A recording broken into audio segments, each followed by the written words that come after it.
ಓಂ ಸರ್ವಸ್ಮಾ ಆತ್ಮನೇ ನಮಃ. ಶ್ರೀ ಗುರುಭ್ಯೋ ನಮಃ. ಮಹಾಭಾರತದ ಆಶ್ವಮೇಧಿಕ ಪರ್ವದ 30ನೇ ಭಾಗವನ್ನು ನಾವಿವತ್ತು ಶ್ರವಣಕ್ಕೆ ತಂದುಕೊಳ್ಬೇಕಾಗಿದೆ. ಈಗ ನಾವು ನೋಡ್ತಿರುವಂತಹ ಈ ಅಧ್ಯಾಯ ವಾವಿಳ್ಳಿ ರಾಮಸ್ವಾಮಿ ಶಾಸ್ತ್ರಿಗಳ ಪಾಠದಲ್ಲಿ 30ನೇದ್ದು.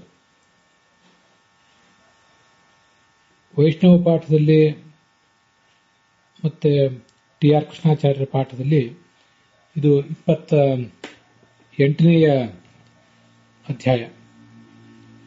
ಮತ್ತು ಉತ್ತರ ಭಾರತದ ಗೀತಾ ಪ್ರೆಸ್ಸಿನ ಪಾಠದಲ್ಲಿ ಇದು 27ನೇಯ ಅಧ್ಯಾಯ. ಅಧ್ಯಾತ್ಮ ಅನ್ನುವಂಥ ಒಂದು ಮಹಾಯಜ್ಞದ ಮಹಾವನದ ವರ್ಣನೆ ಈಗ ಈ ಭಾಗದಲ್ಲಿ ನಮಗೆ ಶ್ರವಣಕ್ಕೆ ವಿಷಯ ಆಗ್ತದೆ.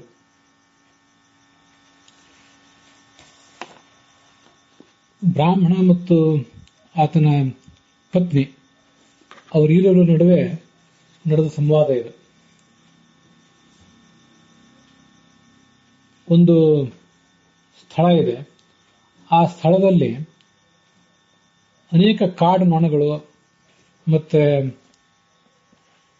ಸೊಳ್ಳೆಗಳು ಇವೆಲ್ಲ ಅಧಿಕ ಆಗಿವೆ. ಅಂಥದೊಂದು ಸಂಸಾರ ಅನ್ನುವಂಥ ಅರಣ್ಯ, ಅದನ್ನು ನಾನೀಗ ಪ್ರವೇಶಿಸಿದ್ದೇನೆ ಅಂತ ಆ ಬ್ರಾಹ್ಮಣ ಹೇಳ್ತಿದ್ದಾನೆ. ಕಾಡು ನೊಣಗಳು,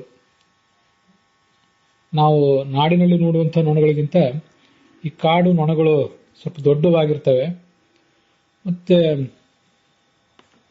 ಹೆಚ್ಚು ನೋವನ್ನು ಕೂಡ ಮಾಡುವಂಥವು ಮನುಷ್ಯನಿಗೆ. ಅರಣ್ಯದಲ್ಲಿ ಕಾಡು ನೊಣ, ಸಂಸಾರವೆಂಬ ಅರಣ್ಯದಲ್ಲಿ ಸಂಕಲ್ಪಗಳೇ ಕಾಡು ನೊಣ ಮತ್ತು ಸೊಳ್ಳೆಗಳು ಮತ್ತು ಕಾಡು ನೊಣಗಳು ಮನುಷ್ಯನನ್ನು ಕಚ್ಚಿ ಹಿಂಸಿಸುವಂತೆ ಈ ಸಂಕಲ್ಪವೆಂಬ ಕಾಡು ನೊಣ ಮತ್ತು ಸೊಳ್ಳೆಗಳು ಸಂಸಾರದಲ್ಲಿ ಆ ವ್ಯಕ್ತಿಯನ್ನು ಹಿಂಸಿಸ್ತಾ ಇವೆ. ಶೋಕ ಅಂದ್ರೆ ದುಃಖ ಮತ್ತು ಸಂತೋಷ ಅನ್ನುವಂಥ ಚಳಿ ಬಿಸಿಲುಗಳಿವೆ. ಮೋಹ ಅನ್ನುವಂಥ ಅಂಧಕಾರ ಇಲ್ಲಿ ಕವಿದಿದೆ. ಲೋಭ ಮತ್ತು ವ್ಯಾಧಿಗಳೆಂಬ ಹಾವುಗಳು ಇಲ್ಲಿ ಸಂಚಾರ ಮಾಡ್ತಾ ಇವೆ. ಅನೇಕ ಥರದ ವಿಷಯಗಳು, ನಾವು ಅನುಭವಿಸಬೇಕಾದಂತಹ ವಿಷಯಗಳು, ಆ ವಿಷಯಗಳೆಂಬ ದುರ್ಗಮವಾದ ಮಾರ್ಗದಿಂದ ಕೂಡಿದ್ದುದು. ಕಾಮಕ್ರೋಧಗಳೆಂಬ ಶತ್ರುಗಳು ಕೂಡ ಇಲ್ಲಿದ್ದಾರೆ. ಅಂಥ ಸಂಸಾರ ಎಂಬ ಅರಣ್ಯಕ್ಕೆ ನಾನು ಮೊದಲು ಪ್ರವೇಶ ಮಾಡಿ ಅಲ್ಲಿಂದ ಕೆಲವು ಕಾಲ ಅಲ್ಲಿದ್ದು ತದತೀತ್ಯ ಆ ಸಂಸಾರವೆಂಬ ಮಹಾ ವನವನ್ನ ದಾಟಿ ಮುಂದೆ ಬ್ರಹ್ಮ ಅನ್ನುವಂತಹ ಮತ್ತೊಂದು ವನವನ್ನು ಕೂಡ ನಾನು ಪ್ರವೇಶ ಮಾಡಿದ್ದೇನೆ. ಬ್ರಹ್ಮ ಎಂಬ ಮಹಾವನ, ಅದು ಮಹಾವಸ್ತು ಅಂತ ಕೆಲವು ಕಡೆ ಇದೆ, ವಸ್ತು ಅಂತಲ್ಲ, ಅದನ್ನು ತಿದ್ಕೊಳ್ಬೇಕು. ಆಗ ಅವನ ಪತ್ನಿ ಕೇಳಿದ್ಲು, ನೀನು ಹೇಳಿದಂತಹ ವನ ಎಲ್ಲಿದೆ, ಇಲ್ಲಿಂದ ಅದೆಷ್ಟು ದೂರ, ಅಲ್ಲಿರುವ ವೃಕ್ಷಗಳು ಯಾವುದು, ನದಿಗಳು ಯಾವುವು, ಅದೆಲ್ಲವನ್ನು ನೀನು ಹೇಳಬೇಕು. ಅದಕ್ಕೆ ಅವನು ಹೇಳಿದ, ನೈತದಸ್ತಿ ಪೃಥಕ್ ಭಾವ ಕಿಂಚಿದ್ ಅನ್ಯತ್ತತಃ ಸುಖಂ, ನೈತದಸ್ತಿ ಅಪೃಥಕ್ ಭಾವ ಕಿಂಚಿತ್ ದುಃಖತರಂ ತತಃ.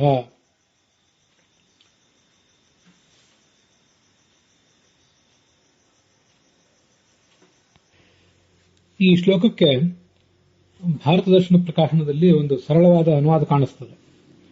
ಆ ವನದಲ್ಲಿ ಭೇದವೂ ಇಲ್ಲ, ಅಭೇದವೂ ಇಲ್ಲ. ಭೇದಾಭೇದಗಳಿಂದ ಅದು ಅತೀತವಾಗಿದೆ. ಅಲ್ಲಿ ಲೌಕಿಕವಾದಂತಹ ಸುಖವಾಗಲಿ ದುಃಖವಾಗಲಿ ಯಾವುದೂ ಇಲ್ಲ. ಆ ಮಹಾವನಕ್ಕೆ ನಾನೇನು ಹೋಗಿ ತಲುಪಿದ್ದೇನೆ. ಈಗ ಅದಕ್ಕಿಂತ ಚಿಕ್ಕದಾದದ್ದು ಈ ಜಗತ್ತಿನಲ್ಲಿ ಯಾವುದೂ ಇಲ್ಲ, ಅದಕ್ಕಿಂತ ದೊಡ್ಡದು ಯಾವುದಿಲ್ಲ, ಸೂಕ್ಷ್ಮವಾದದ್ದು ಯಾವುದಿಲ್ಲ. ಅಲ್ಲಿ ಸಿಗುವಂತಹ ಸುಖ ಏನಿದೆ ಆ ಸುಖಕ್ಕೆ ಸಮಾನವಾದಂತಹ ಸುಖ ಮತ್ತೆಲ್ಲೂ ಈ ಜಗತ್ತಿನಲ್ಲಿ ನಮಗೆ ದೊರೆಯಲಿಕ್ಕಿಲ್ಲ. ಇದರಲ್ಲೀಗ ಈ 4ನೇ ಶ್ಲೋಕದ ಬಗ್ಗೆ ಒಂದಿಷ್ಟು ವಿವರವನ್ನು ನೋಡ್ಬೇಕು ನಾವು. ನ ತದಸ್ತಿ ಅಪೃಥಕ್ ಭಾವೇ ಅಂತ ಈ ಶ್ಲೋಕ.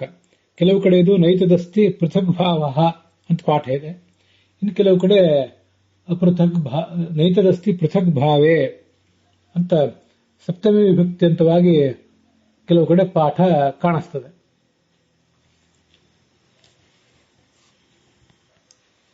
ವೈಷ್ಣವ ಪಾಠವೊಂದನ್ನು ಹೊರತುಪಡಿಸಿದರೆ ಉಳಿದ ಕಡೆ ಎಲ್ಲ ಪೃಥಕ್ ಭಾವ ಅಂತಲೇ ಹೀಗೆ ಶಬ್ದ ಪ್ರಯೋಗ ಇದೆ. ವೈಷ್ಣವ ಪಾಠದಲ್ಲಿ ಈ ಲಕ್ಷಾಲಂಕಾರದ ಪ್ರೇರಣೆಯಿಂದ ದೊರೆತಂತಹ ಅನುವಾದ ಏನಾಗ್ತದೆ, ಅರ್ಥ ಏನಾಗ್ತದೆ ಅನ್ನೋದನ್ನ ಈಗ ನೋಡೋಣ. ಮೋಕ್ಷಾಖ್ಯಂ ವನಂ ಅಪೃಥಕ್ ಭಾವೇ ಜೀವ ಬ್ರಹ್ಮೈಕ್ಯೆ ಅಂಗೀಕೃತೆ ಸತಿ ನಾಸ್ತಿ ಮಂದಸ್ಯ ಚಂಚಲ ಬುದ್ಧೇಃ ಮಧ್ಯಮ ಜೀವಸ್ಯ ಪೃಥಕ್ ಭಾವೇ ಭೇದೆ ಅಂಗೀಕೃತೆ ಅಪಿ ತತ್ ಕೈವಲ್ಯವನಂ ನಾಸ್ತಿ. ಆ ಮೋಕ್ಷವೆಂಬ ಸುಖ, ಮೋಕ್ಷವೆಂಬ ವನ ಅದು ಯಾರಿಗೆ ದೊರೀತದೆ? ಜೀವಬ್ರಹ್ಮರಿಗೆ ಅಭೇದವನ್ನೇ ಒಂದು ವೇಳೆ ಯಾರಾದರೂ ಒಪ್ಪಿದರೆ, ಜೀವ ಪರಮಾತ್ಮ ಇಬ್ಬರು ಒಂದೇ ಅಂತ ಹೇಳುವವರಿಗೂ ಕೂಡ ಆ ಮೋಕ್ಷ ಎಂಬ ಮಹಾವನ ದೊರೆಯಲಾರದು. ಮತ್ತೆ ಆ ಜೀವಬ್ರಹ್ಮರಿಗೆ ಭೇದವನ್ನು ಒಪ್ಪಿದ ಮಾತ್ರಕ್ಕೆ ಅವರು ಚಂಚಲವಾದ ಬುದ್ಧಿ ಉಳ್ಳವರಾಗಿದ್ರೆ, ಮಂದರಾಗಿದ್ರೆ, ಅಂತಹ ಮಧ್ಯಮ ಜೀವಿಗಳಿಗೂ ಕೂಡ ಆ ವನ ಯಾವತ್ತೂ ಸಿಗೋದಿಲ್ಲ. ನಿತ್ಯ ಸಂಸಾರಿಗೆ ಆ ಭೇದ ಸಿಗೋದಿಲ್ಲ. ಅಪೃಥಕ್ ಭಾವೇ ಜೀವ ಬ್ರಹ್ಮೈಕ್ಯೆ ಅಂಗೀಕೃತೆ ಸತಿ, ಜೀವಬ್ರಹ್ಮರಿಗೆ ಇಬ್ಬರಿಗೂ ಕೂಡ ಐಕ್ಯವನ್ನು ಒಂದು ವೇಳೆ ಒಪ್ಪಿಬಿಟ್ರೆ ಆ ವ್ಯಕ್ತಿಗೆ ಈ ಮೋಕ್ಷವೆಂಬ ಮಹಾವನ ಸಿಗೋದೇ ಇಲ್ಲ ಅಂತ ಅಲ್ಲೇನು ಲಕ್ಷಾಲಂಕಾರದಲ್ಲಿದೆ. ಅದು ಅನುವಾದದಲ್ಲಿ ಲಕ್ಷಾಲಂಕಾರದ ಅನುಸಾರವಾಗಿ ಅನುವಾದ ಮಾಡಿದವರಿಗೂ ಕೂಡ ಆ ಒಂದು ವಾಕ್ಯವನ್ನು ಅನುವಾದ ಮಾಡುವುದು ಪ್ರಾಯ ಪ್ರಮಾದದಿಂದ ಬಿಟ್ಟು ಹೋಗಿದೆ. ಐಕ್ಯವನ್ನು ಒಪ್ಪಿದ್ರಂತೂ ಆ ಮೋಕ್ಷವೆಂಬ ಮಹಾವನ ಸಿಗೋದೇ ಇಲ್ಲ. ಭೇದವನ್ನೇ ಒಪ್ಪಿದ್ರೂ ಕೂಡ ಚಂಚಲ ಚಿತ್ತರಾದವರಿಗೆ, ಚಪಲ ಚಿತ್ತರಾದವರಿಗೆ ಈ ವನದ ಪ್ರವೇಶ ಆಗೋದೇ ಇಲ್ಲ ಅಂತ ಅದರ ಅಭಿಪ್ರಾಯ ಆಗ್ತದೆ. ಮುಂದೆ ನಾಸ್ತಿ ತಸ್ಮಾತ್ ದುಃಖತರಂ ಅಂತ ಒಂದು ಶಬ್ದ ಕೇಳಿ ಬರ್ತದೆ. ಕೆಲವು ಪಾಠಗಳಲ್ಲಿ ನಾಸ್ತಿ ತಸ್ಮಾತ್ ಸೂಕ್ಷ್ಮತರಂ, ನಾಸ್ತ್ಯನ್ಯತ್ ತತ್ಸಮಂ ಸುಖಂ. ಹೀಗೆ ಈ 5ನೇ ಶ್ಲೋಕದ ಪೂರ್ವಾರ್ಧಕ್ಕೆ ಸಂಬಂಧಪಟ್ಟಂತೆ ಪಾಠ ಭೇದ ಇದೆ. ನಾಸ್ತಿ ತಸ್ಮಾತ್ ದುಃಖತರಂ ಅಂತೇನು ಶಬ್ದ ಇದೆಯಲ್ಲ, ಅದು ಲಕ್ಷಾಲಂಕಾರ ಆ ಪಾಠವನ್ನು ಇಟ್ಕೊಂಡು ದುಃಖತರಂ ಅಂದ್ರೆ ದುಃಖೇನ ತಾರಯತಿ, ದುಃಖಂ ತಾರಯತಿ, ಯಾವುದು ನಮಗೆ ಬಂದಿರುವಂತಹ ದುಃಖವನ್ನ ಪರಿಹರಿಸ್ತದೋ, ಇನ್ನೆಂದೂ ದುಃಖ ಇಲ್ಲದಂತೆ ಮಾಡ್ತದೋ ಅದನ್ನು ದುಃಖತರ ಅಂತ ವರ್ಣನೆ ಮಾಡಿದ್ದಾರೆ. ಉತ್ತರ ಭಾರತದ ಪಾಠಕ್ಕನುಸಾರವಾಗಿ ನಾಸ್ತಿ ತಸ್ಮಾತ್ ಸೂಕ್ಷ್ಮತರಂ, ಅದಕ್ಕಿಂತಲೂ ಸೂಕ್ಷ್ಮವಾದದ್ದು ಯಾವುದೂ ಇಲ್ಲವೇ ಇಲ್ಲ ಅಂತ ಪಾಠ ಇದೆ. ಪಾಠ ಯಾವುದನ್ನು ತೀರ್ಮಾನಿಸುವುದು ಕಷ್ಟ. ಏನಿದೆ ಅಂತ ಎರಡೂ ಪಾಠಗಳಲ್ಲಿ ಏನೇನಿದೆ ಅಂತ ಅನ್ನೋದನ್ನ ಹೇಳಿದ್ದೇನಷ್ಟೆ. ಅಲ್ಲಿ ಪ್ರವೇಶ ಮಾಡಿದಂತಹ ಆ ಮೋಕ್ಷವೆಂಬ ಮಹಾವನಕ್ಕೆ, ಅರ್ಥಾತ್ ಪರಮಾತ್ಮನ ಸಾನ್ನಿಧ್ಯವನ್ನು ಪ್ರವೇಶ ಮಾಡಿದಂತಹ ಜ್ಞಾನಿಗಳಿಗೆ ಯಾವತ್ತೂ ಶೋಕ ಬರೋದಿಲ್ಲ, ಮತ್ತೆ ಸಂತೋಷವೂ ಇರುವುದಿಲ್ಲ. ಅರ್ಥಾತ್ ಪ್ರಾಕೃತವಾದಂತಹ ಸುಖ ಯಾವುದೂ ಅಲ್ಲಿ ಇರೋದಿಲ್ಲ ಅಂತ ಅರ್ಥ. ನಚ ಬಿಭ್ಯತಿ ಕೇಶಾಂಚಿತ ತೇಭ್ಯೋ ಬಿಭ್ಯತಿ ಕೇಚನ, ಅವರಿಂದ ಆ ಮೋಕ್ಷಕ್ಕೆ ಹೋದಂಥವರಿಂದ ಯಾರಿಗೂ ಭಯ ಇಲ್ಲ. ಮತ್ತೆ ಯಾವ ಪ್ರಾಣಿಗಳಿಂದಲೂ ಯಾವ ಜೀವದಿಂದಲೂ ಅವರೂ ಭಯ ಪಡೋದಿಲ್ಲ. ಉತ್ತರ ಭಾರತದ ಪಾಠದಲ್ಲಿ ನಚ ಬಿಭ್ಯತಿ ಕೇಶಾಂಚಿತ್ ತೇಭ್ಯೋ ಬಿಭ್ಯತಿ ಕೇಚನ ಅಂತಿದೆ. ಆ ಪಾಠ ಸರಿಯಾಗುವುದಿಲ್ಲ. ದಕ್ಷಿಣ ಭಾರತದ ಪಾಠಗಳಲ್ಲಿ ವೈಷ್ಣವ ಪಾಠದಲ್ಲಿಯೂ ಕೂಡ ಇರುವಂಥದ್ದು ನ ಏಭ್ಯೋ ಬಿಭ್ಯತಿ ಕೇಚನ. ಈ ಮುಕ್ತನಾದಂಥ ಜೀವ ಯಾರಿಗೂ ಭಯ ಪಡೋದಿಲ್ಲ. ಇವನನ್ನು ನೋಡಿ ಮತ್ತಾರೂ ಕೂಡ ಭಯ ಪಡಬೇಕಾದ ಅಗತ್ಯವೂ ಇರೋದಿಲ್ಲ. ಹೀಗೆ ಎಲ್ಲ ಥರದ ಸಾಂಸಾರಿಕ ನಿರ್ಬಂಧಗಳಿಂದ ಆತ ದೂರನಾಗಿರ್ತಾನಂತ ಅದರ ತಾತ್ಪರ್ಯ. 7 ಮರಗಳಿವೆ ಅಂತೇನು ವರ್ಣನೆ ಇದೆ, ಅದನ್ನ ಲಕ್ಷಾಲಂಕಾರದಲ್ಲೂ ಕೂಡ ಸಪ್ತಮಹಾದ್ರುಮಾಹ ಇತ್ಯತ್ರ. ಸಪ್ತಮಹಾದ್ರುಮಾಹ ಅಗ್ನಿಷ್ಟೋಮಾದ್ಯಾಹ ಸಪ್ತ. ಅಗ್ನಿಷ್ಟೋಮವೇ ಮೊದಲಾದ 7 ಮರಗಳು ಅಂತ ವರ್ಣನೆ ಮಾಡಿದ್ದಾರೆ. ಸಪ್ತ ಕ್ರತವಃ ಅವೇ ಯಜ್ಞಗಳು. ಅವುಗಳನ್ನ ಭಗವಂತನಿಗೆ ಅರ್ಪಿತ ಎಂಬ ಬುದ್ಧಿಯಿಂದ ಮಾಡಿದರೆ ಅದು ಫಲದಾಯಕ ಆಗ್ತದೆ. ಹೀಗೆ ಅಲ್ಲಿ ಕೇಳಿ ಬರ್ತದೆ. ಆ 7 ಯಾವುವು? ಅಗ್ನಿಷ್ಟೋಮ ಮೊದಲಾದದ್ದು. ಅದನ್ನ ಹೀಗೆ ನೋಡಬಹುದು.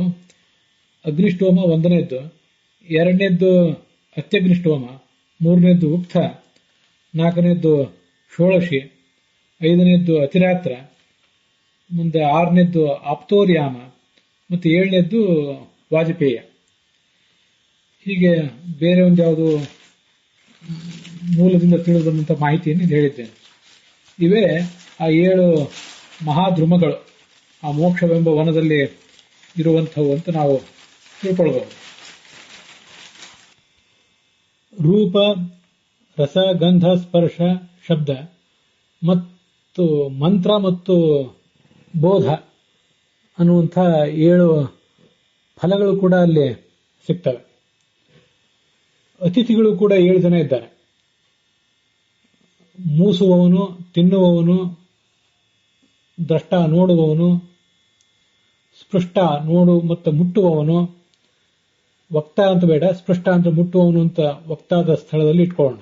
ಶ್ರೋತ ಕೇಳುವವನು, ಮಂತ ತಿಳಿಯುವವನು, ಅನೇಕ ಸಂಕಲ್ಪಗಳನ್ನು ಮಾಡುವವನು ಮಂತ ಅಂದ್ರೆ, ಬೋಧ ಅಂದ್ರೆ ತೀರ್ಮಾನ ಮಾಡುವವನು. ಮತ್ತೆ 7 ಆಶ್ರಮಗಳು ಕೂಡ ಅಲ್ಲೇ ಕಂಡು ಬರ್ತವೆ. ಸಪ್ತ ಸಮಾಧಿಗಳು ಅಂದ್ರೆ ಸಪ್ತ ದೀಕ್ಷೆಗಳು ಕೂಡ ಅಲ್ಲಿವೆ. ಹೀಗೆ ಭಗವಂತ ಎಂಬ ಈ ಮಹಾರಣ್ಯ ಅಥವಾ ಮೋಕ್ಷವೆಂಬ ಮಹಾರಣ್ಯ ಸಾಧಕರು ತಲುಪಬೇಕಾದಂತಹ ಒಂದು ಮಹಾರಣ್ಯ ಇದು. ಇದು ಲಕ್ಷಾಲಂಕಾರದ ವಿವರಣೆಗೆ ಅನುಗುಣವಾಗಿ ಭಾರತ ದರ್ಶನ ಪ್ರಕಾಶನದಲ್ಲಿ ರೂಪ, ರಸಗಂಧ, ಸ್ಪರ್ಶ, ಶಬ್ದ ಮತ್ತೆ ಮಹತ್ವ, ಅಹಂಕಾರ ಅನ್ನುವಂಥ 7 ಮಹಾವೃಕ್ಷಗಳಿವೆ. ಮುಂದೆ 7 ದೀಕ್ಷೆಗಳು ಅಂದ್ರೆ ಅಹಿಂಸೆ, ಸತ್ಯ, ಅಕ್ರೋಧ, ತ್ಯಾಗ, ಶಾಂತಿ ಮತ್ತು ಅಪೈಶುನ, ಚಾಡಿ ಹೇಳದೇ ಇರುವುದು, ಮತ್ತು ಪ್ರಾಣಿಗಳಲ್ಲಿ ದಯೆ ಕೊನೆಯದ್ದಾಗಿ. ಇವೇ 7 ದೀಕ್ಷೆಗಳು ಅಂತ ವರ್ಣಿಸ್ತಾರೆ. ಆ ವೃಕ್ಷಗಳಲ್ಲಿ ನಾನಾ ಥರದ ಹೂಗಳನ್ನು ಮತ್ತು ಹಣ್ಣುಗಳನ್ನು ಬಿಡುವಂತಹ ವೃಕ್ಷಗಳು ಆ ವನದಲ್ಲಿವೆ. ಕೆಲವು ವೃಕ್ಷಗಳು 2 ಬಣ್ಣಗಳಿಂದ ಕೂಡಿದಂತಹ ಹೂಗಳನ್ನ, ಫಲಗಳನ್ನ ಕೊಡ್ತವೆ. ಸುವರ್ಣಾನಿ ದ್ವಿವರ್ಣಾನಿ ಪುಷ್ಪಾಣಿಚ ಫಲಾನಿಚ. ಮತ್ತೆ ಇನ್ನು ಕೆಲವು ಕಡೆ ಸುರಭೀಣಿ ದ್ವಿವರ್ಣಾನಿ ಪುಷ್ಪಾನಿಚ ಫಲಾನಿಚ. 2 ಬಣ್ಣದ ಹೂಗಳನ್ನ ಮತ್ತು ಫಲಗಳನ್ನ ಬಿಡ್ತಾ ಇವೆ. ಇನ್ನು ಕೆಲವು ಸುರಭೀಣಿ ಏಕವರ್ಣಾನಿ ಪುಷ್ಪಾಣಿಚ ಫಲಾನಿಚ ಸೃಜಂತಹ ಪಾದಪಾಸ್ತತ್ರ ವ್ಯಾಪ್ಯ ತಿಷ್ಠಂತಿ ತದ್ವನಂ. ಆ ಮಹಾವನದಲ್ಲಿರುವಂತಹ ಕೆಲವು ಬೇರೆ ವೃಕ್ಷಗಳು ಸುಗಂಧಭರಿತವಾದಂತಹ ಒಂದೇ ಬಣ್ಣವುಳ್ಳಂತಹ ಹೂ ಹಣ್ಣುಗಳನ್ನು ಸೃಷ್ಟಿಸ್ತಾ ಇವೆ. ಆ ವನದಲ್ಲಿ ಮತ್ತೆರಡು ಮಹಾವೃಕ್ಷಗಳಿವೆ, ದೊಡ್ಡ ವೃಕ್ಷಗಳು. ಅವ್ಯಕ್ತವಾದಂತಹ ಬಣ್ಣಗಳನ್ನು ಹೊಂದಿರುವಂತಹ ಹೂಗಳನ್ನ ಮತ್ತೆ ಹಣ್ಣುಗಳನ್ನ ಆ ವೃಕ್ಷಗಳು ಕೊಡ್ತಾ ಇವೆ. ಇಡೀ ವನವನ್ನೇ ತುಂಬಿಬಿಟ್ಟಿವೆ ಅವೆರಡು ವೃಕ್ಷಗಳು. ವೈಷ್ಣವ ಪಾಠದಲ್ಲಿ ಈ ಅಧ್ಯಾಯದಲ್ಲಿ 9ನೇ ಶ್ಲೋಕ ಹೊಂದಿದೆ. ಪಂಚ ಪರ್ವಾಣಿ ದಿವ್ಯಾನಿ ಪುಷ್ಪಾಣಿ ಚ ಫಲಾನಿ ಚ ಅಂತ. ಅಲ್ಲಿ ಪರ್ವ ಅಂದ್ರೆ ಪಂಚರಾತ್ರದಲ್ಲಿ ಹೇಳಲ್ಪಟ್ಟಂತಹ ಪಂಚ ಪರ್ವಗಳಿಂದ ಕೂಡಿದ್ದು ಭಗವಂತ ಎಂಬ ಈ ಮಹಾವೃಕ್ಷ ಅಂತ ವರ್ಣನೆ ಮಾಡಿದ್ದಾರೆ. ವಸ್ತುತಃ ಪಂಚ ಪರ್ವ ಅನ್ನೋದಕ್ಕಿಂತ ಪಂಚವರ್ಣ ಅನ್ನೋ ಪಾಠವೇ ಬೇರೆ ಕಡೆ ಎಲ್ಲ ಕಡೆ ಉಪಲಬ್ಧ ಇದ್ದದ್ದೇ ಚೆನ್ನಾಗಿದೆ. ಉತ್ತರ ಭಾರತದ ಪಾಠದಲ್ಲೂ ಹಾಗೆ ಇದೆ. ಟಿ ಆರ್ ಕೃಷ್ಣಾಚಾರ್ಯ ಪಾಠದಲ್ಲೂ ಕೂಡ ಪಂಚವರ್ಣಾನಿ ಅಂತಲೇ ಕಂಡು ಬರ್ತದೆ. ವಾವಿಳ್ಯ ರಾಮಸ್ವಾಮಿ ಶಾಸ್ತ್ರಿಗಳ ಪಾಠದಲ್ಲೂ ಕೂಡ ಪಂಚವರ್ಣಾನಿ ಅಂತಲೇ ಕಂಡು ಬರ್ತದೆ. 5 ಬಣ್ಣಗಳಿಂದ ಕೂಡಿದಂತಹ ಹೂಗಳು ಮತ್ತು ಹಣ್ಣುಗಳು ಅಂದ್ರೆ ಯಾವುದದು ಅದು ನಮ್ಗೆ ಗೊತ್ತಾಗೋದಿಲ್ಲ. ಹಾಗೇನೆ ಮುಂದಿನ ಎಲ್ಲ ಶ್ಲೋಕಗಳಲ್ಲಿ 2 ಬಣ್ಣವುಳ್ಳಂತಹ ಹೂ ಹಣ್ಣು, ಒಂದೇ ಬಣ್ಣವುಳ್ಳಂತಹ ಹೂ ಹಣ್ಣುಗಳು, ಇವೆಲ್ಲ ಯಾವುದು ನಮಗದು ಗೊತ್ತಾಗೋದಿಲ್ಲ. ಅದು ಆ ಕಡೆ ಇರಲಿ. ಅಂತೂ ಪಂಚವರ್ಣ, ದ್ವಿವರ್ಣ ಮತ್ತೆ ಏಕವರ್ಣ, ಬಹೂನಿ ಅವ್ಯಕ್ತ ವರ್ಣಾನಿ ಅಂತ ಮುಂದೆ 12ನೇ ಶ್ಲೋಕದಲ್ಲಿ ಕೇಳಿ ಬರ್ತದೆ. ಈಗ ಎಲ್ಲ ಕಡೆ ವರ್ಣ ಅಂತ ಬಂದಿರುವಾಗ ಇದನ್ನೊಂದನ್ನ ಪರ್ವ ಅಂತ ಪಾಠ ಇಟ್ಕೊಂಡು ಲಕ್ಷಾಲಂಕಾರ ಹಾಕೊಂಡೆ ತನಗೆ ತೋಚಿದಂತಹ ಅರ್ಥವನ್ನು ಹೇಳುವುದು ತೀರಾ ಅಸಮರ್ಥನೀಯ. ಅನೇಕ ಕಡೆ ಲಕ್ಷಾಲಂಕಾರಕ್ಕೆ ಶುದ್ಧವಾದ ಪಾಠವೇ ಸಿಕ್ಕಿಲ್ಲ. ಶುದ್ಧವಾದ ಅರ್ಥ ಅಂತೂ ಆ ಲಕ್ಷಾಲಂಕಾರಕಾರರಿಗೆ ದೊರೆತೇ ಇಲ್ಲ ಅಂತ ಹಿಂದಿನ ಅನುಭವಗಳಿಂದ ನಮಗೆ ಸ್ಪಷ್ಟ ಆಗಿದೆ. ಅದರಿಂದ ಪಂಚ ಪರ್ವಾಣಿ ಅನ್ನೋದಕ್ಕಿಂತ ಪಂಚವರ್ಣಾನಿ ಅನ್ನುವ ಮಾತೆ ಅನ್ನುವ ಪಾಠವೇ ಹೆಚ್ಚು ಯೋಗ್ಯ.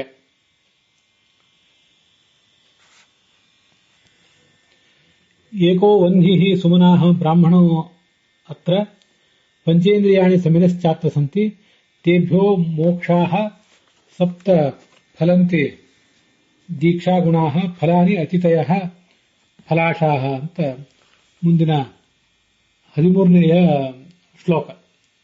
ಕೆಲವು ಕಡೆ ಅದು 12ನೇ ಶ್ಲೋಕವೂ ಕೂಡ ಆಗಿರಬಹುದು. ಈ ಅರಣ್ಯದಲ್ಲಿ ಒಂದೇ ಅಗ್ನಿ ಇದೆ. ಜೀವ ಅನ್ನುವಂಥ ಒಬ್ಬನೇ ಬ್ರಾಹ್ಮಣ ಅಲ್ಲಿದ್ದಾನೆ. 5 ಇಂದ್ರಿಯಗಳೇ ಅಲ್ಲಿ ಸಮಿತ್ತುಗಳು. ಮುಂದೆ ಅದರಿಂದ ಸಿಗುವಂಥ ಮೋಕ್ಷವೂ ಕೂಡ 7 ವಿಧವಾಗಿದೆ. ಲಕ್ಷಾಲಂಕಾರಕ್ಕನುಸಾರವಾಗಿ ಅಲ್ಲೊಂದು ಬೇರೆ ಅರ್ಥವೇ ಕಾಣಿಸ್ತದೆ. ಬ್ರಾಹ್ಮಣ ಅಂದ್ರೆ ಬ್ರಹ್ಮಣ ಸಂಬಂಧಿ ಸುಮಹಾನ್ ಏಕಃ ಅಗ್ನಿ ಜ್ಞಾನಾಗ್ನಿ ತತ್ರ ವರ್ತತೆ. ಜ್ಞಾನವೆಂದ ಒಂದೇ ಅಗ್ನಿ ಅಲ್ಲಿದೆ. ಜೀವನ ಸ್ವರೂಪಭೂತವಾದಂತಹ 7 ಇಂದ್ರಿಯಗಳು ಅಲ್ಲಿರ್ತವೆ. 5 ಜ್ಞಾನೇಂದ್ರಿಯಗಳು ಮತ್ತೆ ಮನಸ್ಸು, ಬುದ್ಧಿ ಎಂಬುದಾಗಿ 7 ಇಂದ್ರಿಯಗಳು ಅಲ್ಲಿರ್ತವೆ. ಮೋಕ್ಷ ಪ್ರಾಪ್ತಿಯಾದ ಮೇಲೆ ಅನೇಕ ತರಹದ ಫಲಗಳನ್ನು ಕೂಡ ಜೀವ ಅನುಭವಿಸ್ತಾನೆ. ಅಲ್ಲಿಗೆ ಮುಕ್ತಿಗೆ ಹೋದಂತಹ ಜೀವರು ಆ ಭಗವಂತ ಎಂಬ ಒಂದು ವನವನ್ನು ಪ್ರವೇಶ ಮಾಡಿ ಅಲ್ಲಿ ಎಲ್ಲ ಕಡೆಯೂ ಕೂಡ ಸಂಚಾರ ಮಾಡ್ತಾರೆ. ಮುಕ್ತ ಲೋಕದಲ್ಲಿರುವಂತಹ ಜೀವರು ಪರಸ್ಪರ ಆರಾಧನೆ ಮಾಡ್ತಾರೆ. ಪರಸ್ಪರರನ್ನ ಗೌರವಿಸ್ತಾರೆ. ಅರ್ಚಿತೇಷು ವ್ಯತೀತೇಷು ತೇಷು ಅನ್ಯದ್ರೋಚತೆ ವನಂ. ಇದಕ್ಕೆ ವೈಷ್ಣವ ಪಾಠದಲ್ಲಿ ಆ ಮುಕ್ತರಾದವರು ಮೋಕ್ಷದಲ್ಲಿ ಭಗವಂತನ ರೂಪಗಳನ್ನು ಪರಸ್ಪರ ಆರಾಧನೆ ಮಾಡ್ತಾರೆ. ಆಯಾ ಅಧಿಷ್ಠಾನಗಳಲ್ಲಿ ಭಗವಂತನ ಆರಾಧನೆ ಮುಗಿದ ಮೇಲೆ ಭಗವಂತನನ್ನು ಪೂಜನೆ ಮಾಡಲಿಕ್ಕೆ ಬೇಕಾದಂತಹ ಮತ್ತೊಂದು ರೂಪವನ್ನು ಅವರು ಅರಸಿ ಹೋಗ್ತಾರೆ, ರೂಪವನ್ನು ಹೊಂದುತ್ತಾರೆ ಅಂತ ಬರೆದಿದ್ದಾರೆ. ಮುಕ್ತಿ ಹೋದ ಮೇಲೆ ಆಯಿತು, ಹೋಗೋದಕ್ಕಿಂತ ಮುಂಚೆ ಆಯಿತು, ಯಾವಾಗಲೂ ಕೂಡ ಪ್ರತಿಮಾವದ್ಧರೇ ರೂಪಂ ತಿರಿಯಂ ನರಸುರಾದಯ ಅಂತ ಭಾಗವತ್ ತಾತ್ಪರ್ಯ ವರ್ಣಿಸುವಂತೆ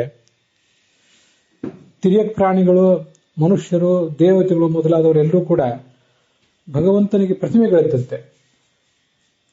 ಕಲ್ಲು, ಲೋಹ, ಕಟ್ಟಿಗೆ ಪ್ರತಿಮೆಗಳನ್ನು ಮಾಡಿ ನಾವು ಹೇಗೆ ಭಗವಂತನನ್ನು ಆರಾಧಿಸ್ತೇವೆ, ಹಾಗೆ ಈ ಪ್ರತಿಯೊಂದು ಜೀವವೂ ಕೂಡ ಭಗವಂತನ ಚಲಪ್ರತಿಮಾ. ವಿಶೇಷತಃ ಜ್ಞಾನಿಗಳು ಹರೇಸ್ತು ಪ್ರತಿಮಾ ಪ್ರಾಜ್ಞರೆಲ್ಲರೂ ಕೂಡ ಭಗವಂತನ ಪ್ರತಿಮೆಗಳು ಅಂತ ಭಾಗವತ ತಾತ್ಪರ್ಯದಲ್ಲಿ ಮತ್ತೊಂದು ಕಡೆ ಇದೆ. ಆದ್ರಿಂದ ಮುಕ್ತಿಗೆ ಹೋದವರು ಯಾವನೇ ಒಬ್ಬ ಮುಕ್ತನಾದವನು ಮತ್ತೊಬ್ಬ ಮುಕ್ತನನ್ನು ನೋಡಿದಾಗ ಅಲ್ಲಿ ಭಗವಂತನ ಸಾನ್ನಿಧ್ಯವನ್ನ ಕಾಣುತ್ತಾರೆ. ಹೀಗೆ ಪ್ರತಿಯೊಬ್ಬನೂ ಕೂಡ ಭಗವಂತನ ಸಾನ್ನಿಧ್ಯಕ್ಕೆ ಪಾತ್ರವಾದಂತಹ ಪ್ರತಿಮಾದಂತೆ ಅಲ್ಲಿ ಇರ್ತಾನೆ. ಒಂದು ಪ್ರತಿಮಾದಲ್ಲಿ ಪೂಜೆ ಮುಕ್ತಾಯ ಕಂಡ ಮೇಲೆ ಭಗವಂತನ ಸನ್ನಿಧಾನಕ್ಕೆ ಪಾತ್ರವಾದಂತಹ ಮತ್ತೊಂದು ಪ್ರತಿಮೆಯನ್ನ ಅವರು ಹುಡುಕಿಕೊಂಡು ಹೋಗ್ತಾರೆ. ಪೂಜಿಸಲು ಯೋಗ್ಯವಾದ ಇನ್ನೊಂದು ರೂಪವನ್ನು ಹೊಂದುತ್ತಾರೆ ಅನ್ನೋದ್ರ ಬದಲು ಇನ್ನೊಂದು ರೂಪವನ್ನು ಅವರು ಅರಸುತ್ತಾರೆ ಅಂತ ಅನುವಾದ ಮಾಡೋದು ಒಳ್ಳೆಯದು. ಆ 13ನೇ ಶ್ಲೋಕದಲ್ಲಿ ವೈಷ್ಣವ ಪಾಠದಲ್ಲಿ